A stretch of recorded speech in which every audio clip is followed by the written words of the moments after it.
Welcome to my latest video of the DD Reef Pro 900. It is now 2 years old, and is it worth buying? Let's take a look.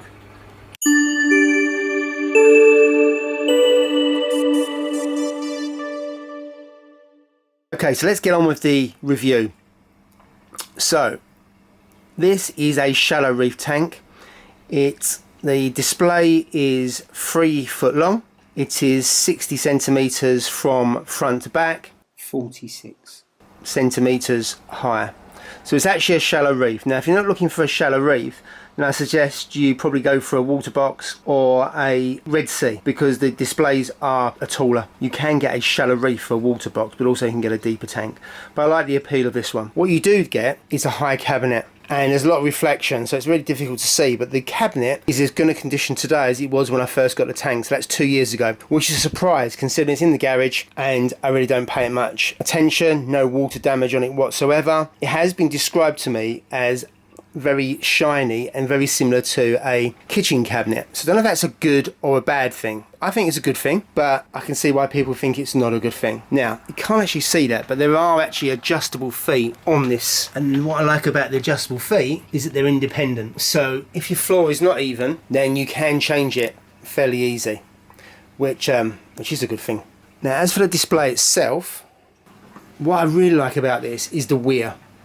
So it's really unassuming. So it goes along and then it goes back to the back of the tank and then along right to the end. So I don't know if you can see that, maybe better from this angle. You can see it just slopes away. So what I like about that is you can't actually see the weir very easily, which I suppose is the whole point. The bit I really like though is this. So take the lid off. Got a Nero 3 there.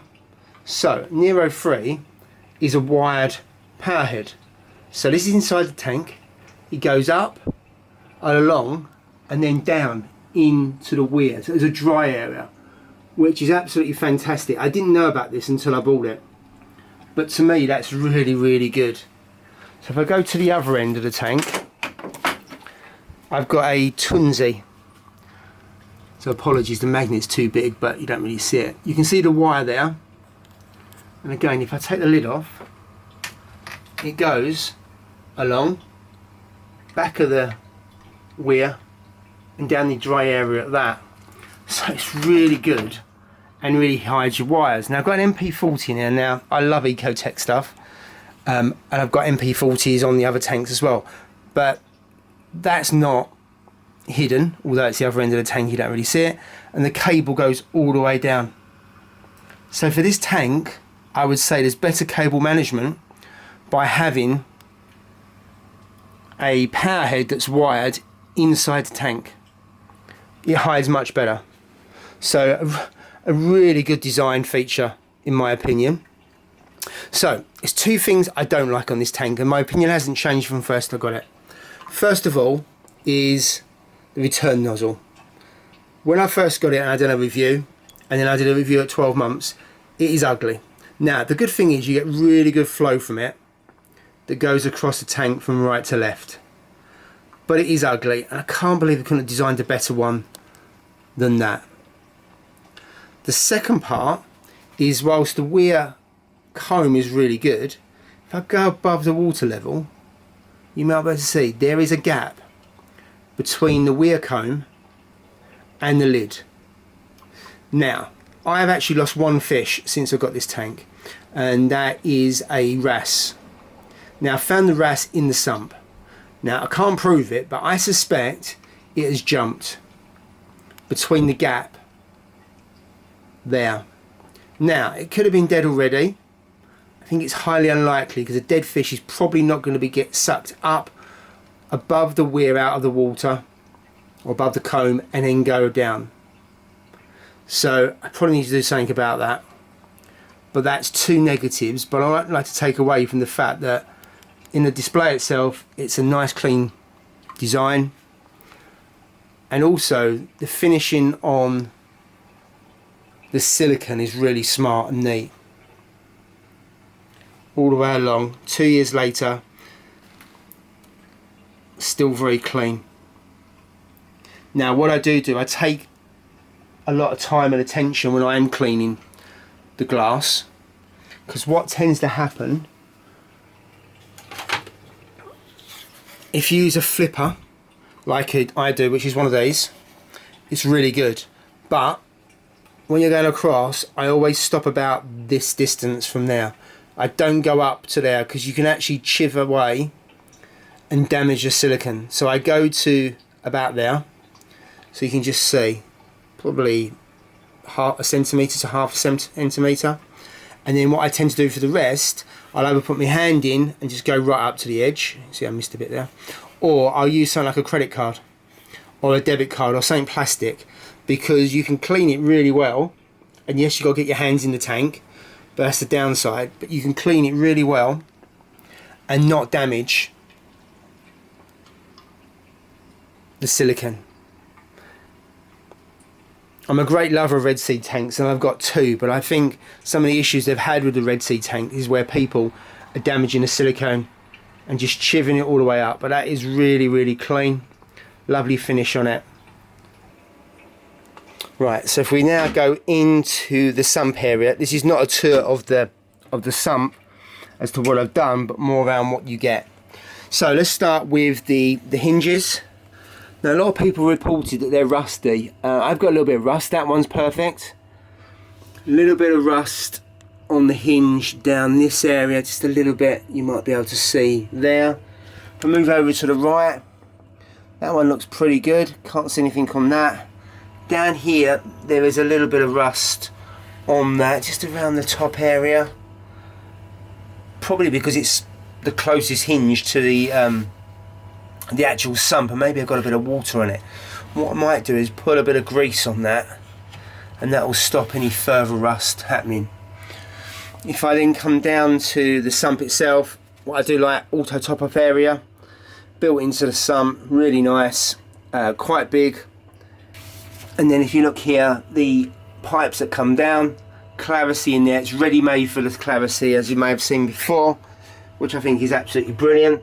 No cutting out any glass or anything at all, so that works really, really well. This I absolutely hate. Would have been much better with a gate valve on it, because what you have to do is try and balance your flow from your return pump, and then obviously how it comes down there, and what you want is a really good adjustment on here. And why you want that is because what you don't really want to do is water to come down both this pipe but also your emergency pipe, because then it avoids your Clarity. So this is a Clarity Gen 3, replaced my Clarity Gen 2, and I haven't quite got the dialing right as it should be, and that's because I've got too much water coming down this pipe here. So I want all of it to come down here. So what's happening is there's too much flow in, and I haven't got it balanced exactly, because it should be a little bit that much below the surface of the emergency, and it's not. It's actually going down the emergency. So I'm not overly infused about that at the moment. I mean, I'll get it dialed in eventually, but it's a real pain. But in terms of the sump itself, nice size. Got a refugium in here, as you can see there. I will be putting the skimmer back in, because I'm going to be using a CO2 scrubber, but the refugium is exactly as it should be. It's messy. Those are Cheeto in, the lights fantastic. I'll do that in a different review as to what's going on now. As for the actual sump itself, got a mat on there. It's got a lip here, like that lip, because it means that when I'm filling up the auto top off chamber there, if water spills onto here, which it invariably does, it doesn't come over here, it sits here. So it's really easy then to wipe this down, and no spillage onto wood itself. So a small point, but one I really, really like. So overall the sump is good. The cabinet, which you can't really see, is quite high.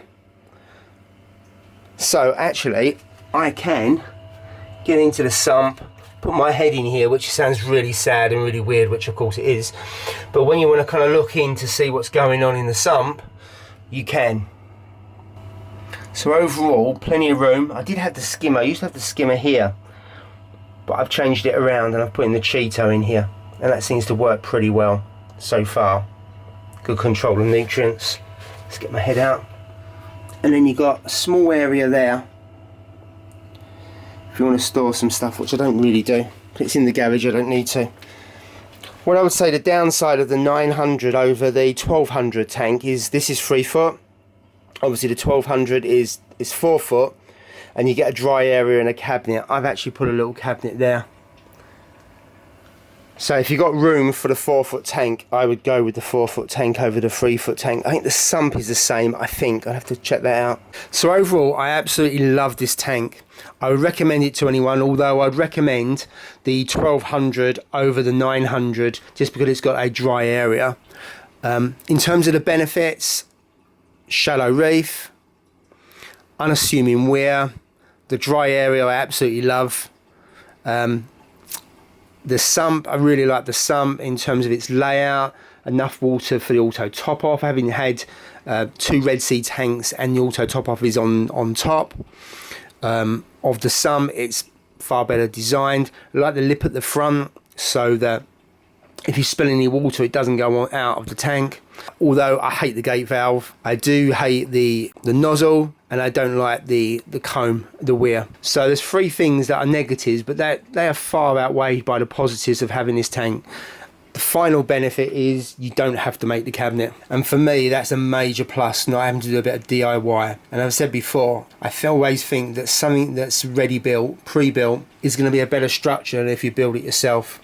Well, that's it for another video. Thanks for watching and I hope you enjoyed it. Bye for now.